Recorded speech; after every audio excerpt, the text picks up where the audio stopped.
আপনার মন খারাপ হলে আপনি এই সূরাটা পড়বেন, আপনার মন ভালো হয়ে যাবে। এটাকে দি অ্যান্টি ডিপ্রেসেন্ট সূরা বলে, মানে ডিপ্রেশন কাটায় ফেলে।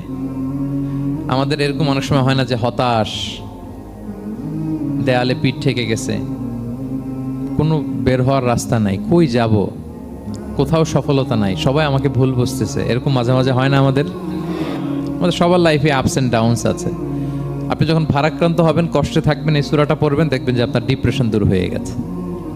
তো আল্লাহর হাবিব সাল্লাল্লাহু আলাইহি ওয়াসাল্লাম যখন এরকম ভারাক্রান্ত ছিলেন, চিন্তিত ছিলেন, তখন আল্লাহর হাবিব সাল্লাল্লাহু আলাইহি সাল্লামকে চিন্তামুক্ত করবার জন্য আল্লাহ তাআলা এই চমৎকার সূরাটি নাজিল করেছেন।